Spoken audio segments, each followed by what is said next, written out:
My name's Adam Thomason, and being the vision caster of Rare Revolution is quite humbling, actually.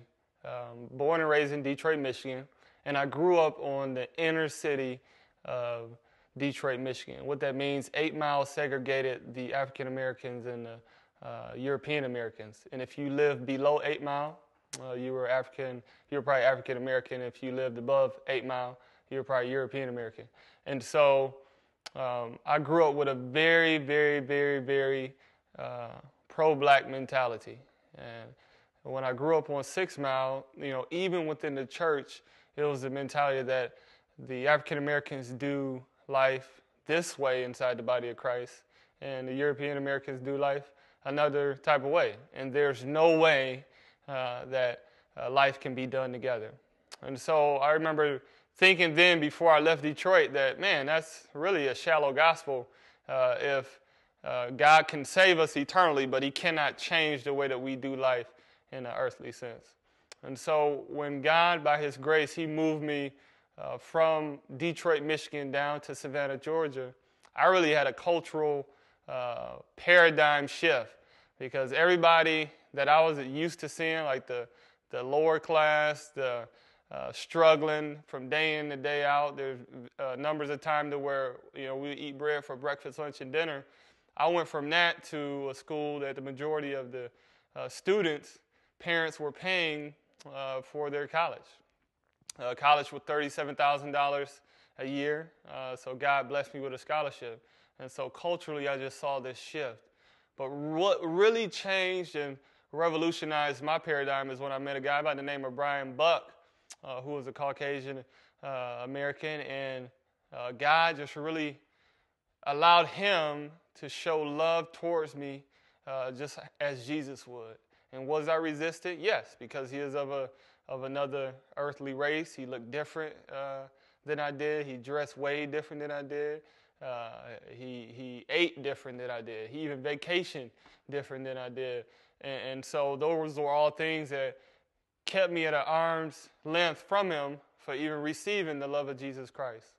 But God used him to break down those barriers and to see that the power of the gospel unites across races, across cultures, across economic lines.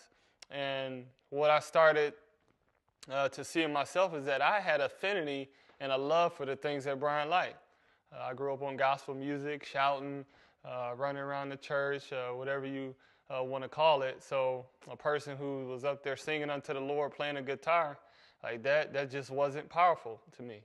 But I saw a love in Brian that was so great for Jesus that I felt if that was a manifestation of Jesus in his life, then these things that surround his life have to contain Christ in some way, shape, or form as well.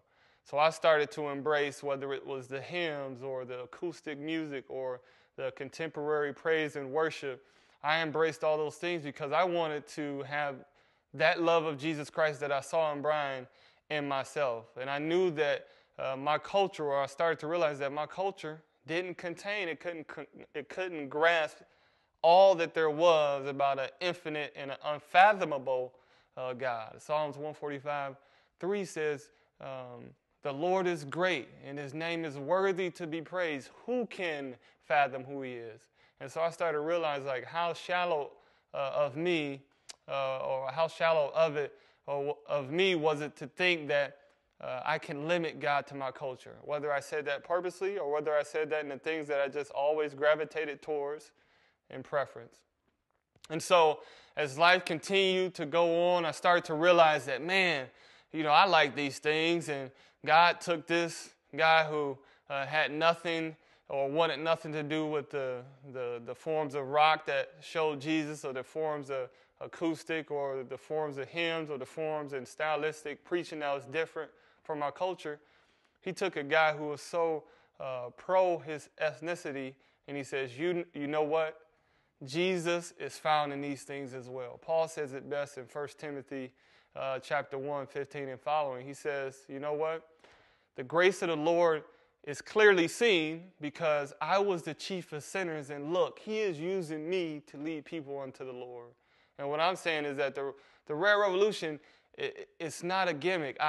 if you could just go back with me to my home and talk to my parents, they would say, like, you know what, the gospel truly changed Adam, not because he wanted it, but because Jesus illumined him to the reality of how great his manifestation was in different cultures. And so this wasn't something I was searching for, but I would say ultimately I was searching for Jesus. And by his grace, he freed me from the fear of always needing to be locked down to my culture and saying it's like, see me first.